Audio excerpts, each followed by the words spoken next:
This is the Lala Legacy, and welcome to 1000 Lies. I have no idea what this game is about. All I know is that it is just a straightforward visual novel. At least I believe so. It doesn't have any choices or anything as far as I know.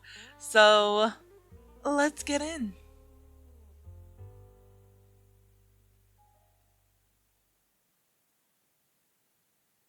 Much like the origin of our dreams, three youths forged their friendships out of unclear beginnings. The innocence of their childhood souls knew nothing of the ulterior motives that the jaded mind of an adult might have.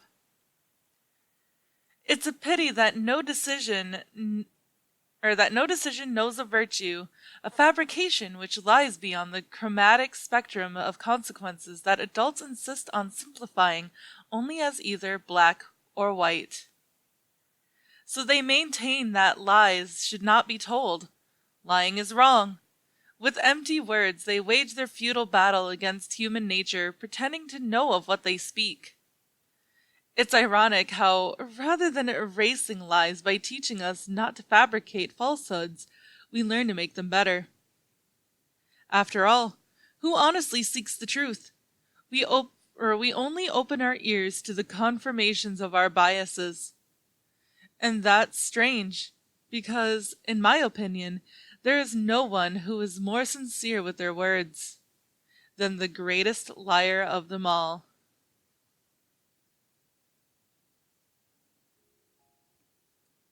Fell readily from my memory and onto the piano keys at my fingertips, recreating the trite sounds of Maestro Debussy's esteemed melody. I played for no attentive listeners, in no grand auditorium. Only one man fell within earshot of my tune. As weak with his words as with his posture, he shifted his eyes about in a mixture of fear and doubt. Even if I were to close my eyes, I could draw his features in the void with nothing more than my memories. Every feature, every pulsing movement, the signs on his face that age had yet to win its long battle against his youth. I could still taste the crisp, bittersweet flavor my mind gave to the air on the day that I found him, staring so intently at the starry sky as if he wanted to leave the rest of the world behind. That infamous night, quietly overseen by Maestro Debussy. I don't know if I'm saying that right, but that's how I'm gonna say it. Would change everything forever.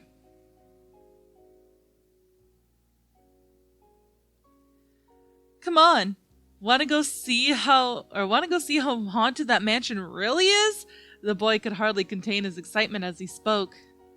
His two friends, his only audience, frowned in response, reluctant to give him their answer.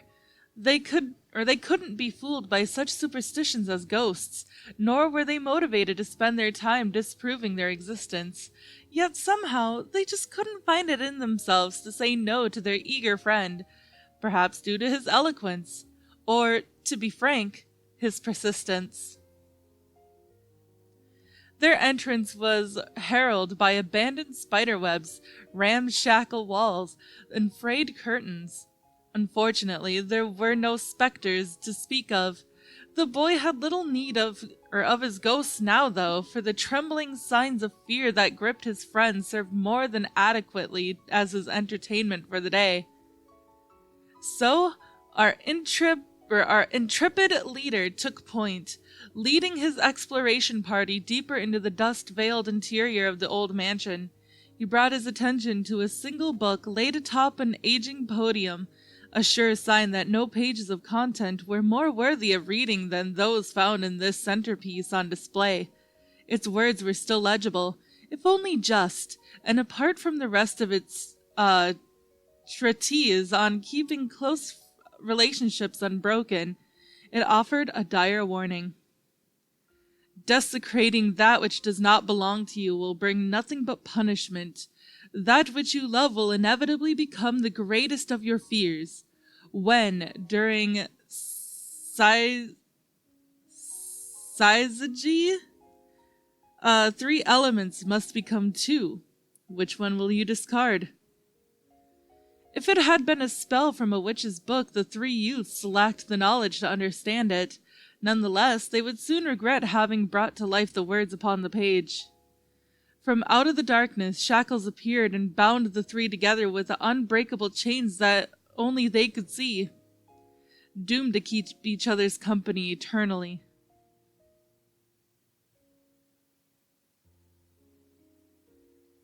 Hey, do you think I could learn to play the piano? Are you serious? Why should I bother to teach you? You've had more time to learn than I have. No, that's not what I meant. I was just curious. Well, it's a simple question, it's a simple question with a long and complicated answer, so here it is.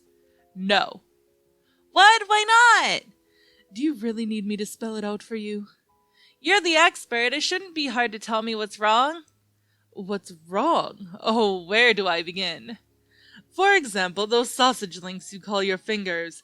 You think there's any instrument that would accommodate you? It sounds like you're just trying to make me go away. I've never heard of anyone not being able to play the piano for such a stupid reason.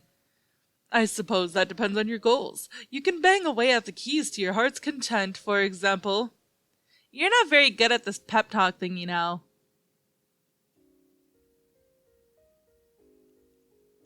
It was a strange spell which bound the three youths together. Should they try to spread out and seek their own paths, the chains on their legs would grow tighter, keeping them together. But if two of them agreed to stay close to each other, they could grant the third prisoner an extended length of distance. The links in the chains were uninterrupted by obstacles. They would only enforce the proximity by which its prisoners must be held.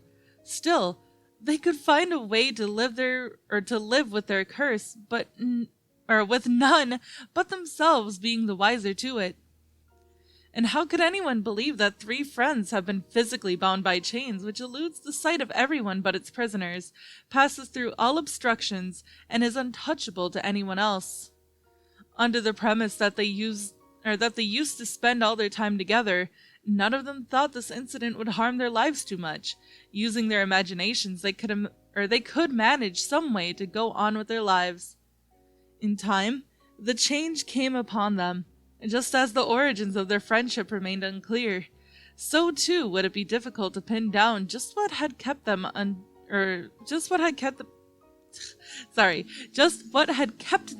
united. The light of their childhood innocence would die a slow death, or perhaps even that innocence was another lie, fabricated to disguise their selfishness. These were the thoughts which plagued the leader's mind as he began to silently observe the faces of the ones he once called his friends, who had now become unrecognizable to him. And unable to find the words to form his apology, he chose to simply run away.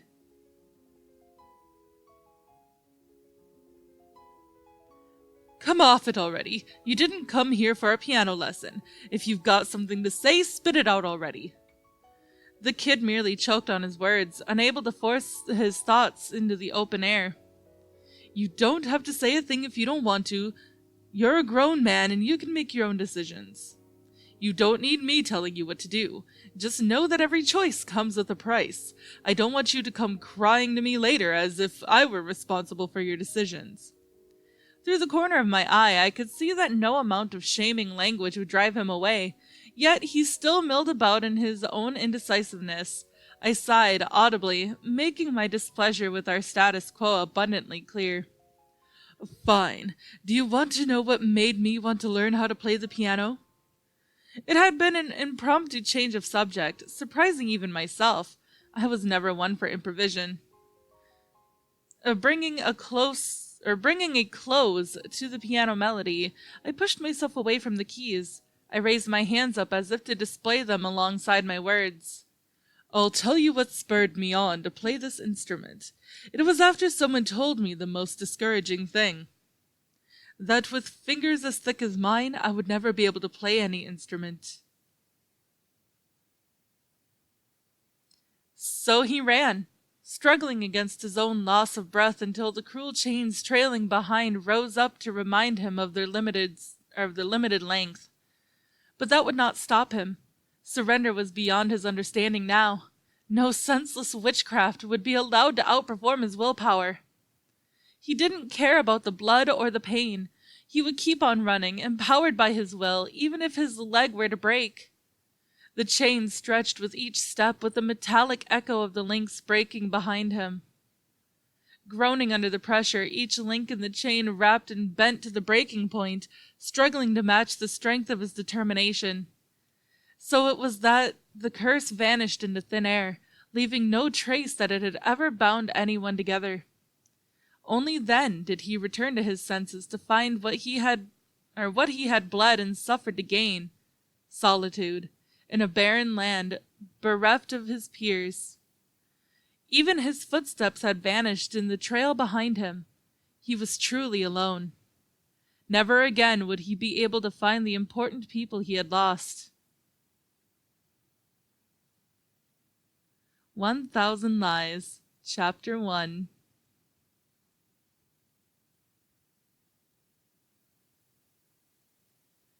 Based on a true story. Ooh. Based on a story that should be true. Oh, okay. Oh, hi. And Diane, I know how you feel about me, but I mean, we spend a lot of time together. It's fun being with you, but like, you're a great friend, so it would be better not to lose that. I'm sorry, Endian. I don't know what I'm saying. Why did you have to confess to me here and now? It's not you, it's me. Is that what you wanted to say? But the truth is that until now, I was your second choice, the backup in case the first one didn't pan out, am I wrong? No, it's not like that, I swear! That's precisely the issue, Ziva. I'm tired of hedging my words with you, with everyone. I knew that nothing could ever be the same after confessing, after expressing how I felt.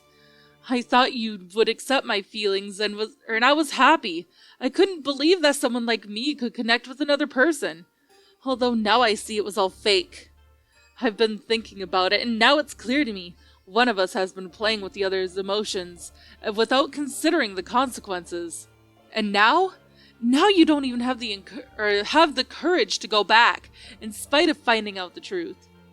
Don't you see that with that attitude, we can only hurt ourselves?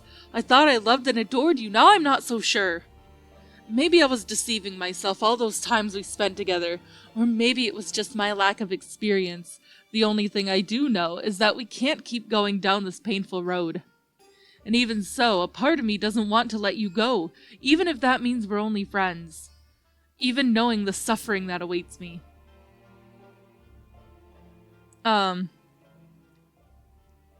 Sieran, what are you thinking? How could you say something like that?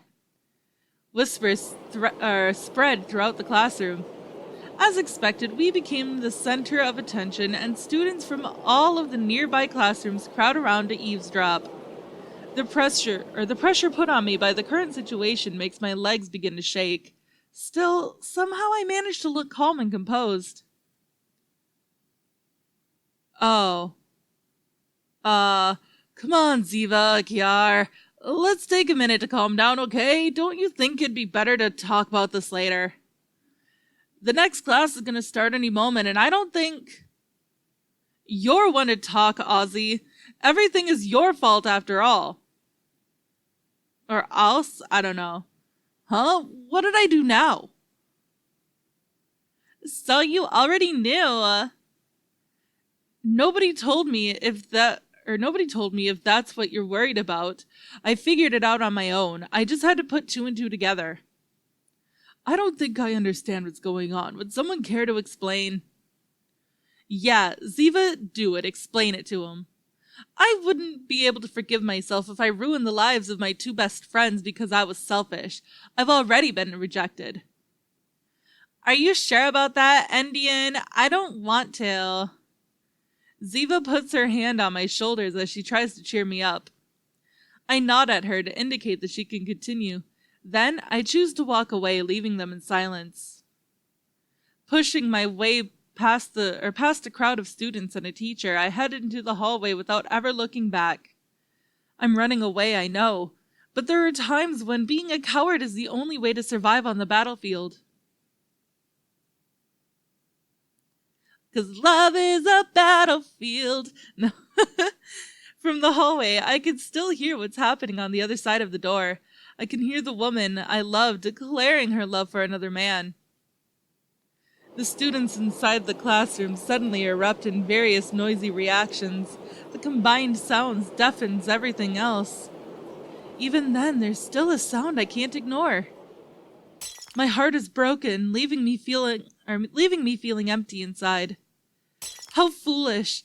I'm no more than a feeble cuckold, resigned to never leave his nest. My soul is sinking further into the drain of desperation while the world keeps spinning. I'm unable to bear the sound of everyone else's happiness. My sanity is blinded by jealousy, which in turn causes me to retreat into loneliness. I'm not even a third of the man that I used to be. For what reason should I keep this farce up? I'm sorry, Ziva. I would be lying if I said I didn't like you. Then what's the problem? There is no problem. You're beautiful. Any man's ideal woman. I've dreamt of you many times, of us being together, going on walks while I hold your hand, even our wedding. I've dreamt of the house we would buy, the 3 kids we would have, the names we would give them. Ase? But it's impossible now. The truth is, I'm in love with someone else. So it is true. I had suspected it, but I couldn't believe it. She's here, right? That's right, I'm talking about the new substitute teacher. Everyone's alarm bells go off. Oh, God. Everyone's gaze shoots towards, in unison, everyone's gaze shoots towards the entrance of the classroom. Standing there is the wide-eyed substitute teacher, ready for her very first class. The tension causes her to drop her books. A soft, stuttering noise is all that her brain can process right now. Regardless, she didn't need to say anything, not before she got cut off by a sudden hysterical applause. Great. How fantastic. I knew beforehand that something like this might happen. The silence is deafening. You could see the pity growing on everyone's faces. It feels as if the Grim Reaper himself has sentenced them all to an ill fate. You had wanted to confess before Aussie did. Both of us knew what he had been planning, and about his unrequited love for the teacher that the rest of the class hadn't even met yet. That's why we had to move on ahead, you out of fear and I out of despair. My words, parted by the sound of my breathing and accompanied by the sound of my steps, crashed down upon Ziva as I walked to my desk. Although the weight of her actions is crashing down upon her shoulders, Ziva manages to rise up again, purely out of self-pity. Despite knowing that, you still took the risk. I don't understand you, Indian. I don't think I ever will. In the end, it seems the 2 of us had the same goal. I guess we're more alike than I thought. No, we aren't alike. My hand clumsily reaches for something to grasp until I can clutch something. While my face twists into a distorted smile, I convince myself that this time I'll really win and I won't let go. I could prove to you that my love is real. I could show you just how strong my resolve is, Ziva. The scissors! He grabbed the scissors! Don't do this, Kiar! We could still talk it over. Indian, no! No! Taking my own life, I mercilessly pierced through my chest. I thought I was empty inside. But my hands are stained with blood. I guess I can't change how I feel after all.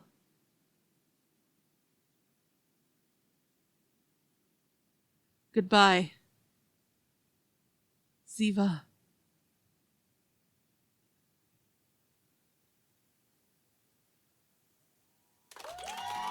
It's over! Mission accomplished! Endian is dead! Thank you all! I hope you had as much fun as I did! But that is all the time that I have for this episode, guys, so if you liked it, please give it a big thumbs up down below, and if you haven't already, subscribe. By subscribing, you're becoming part of a legacy. I love you guys so much, and I will see you in the next video. Bye-bye!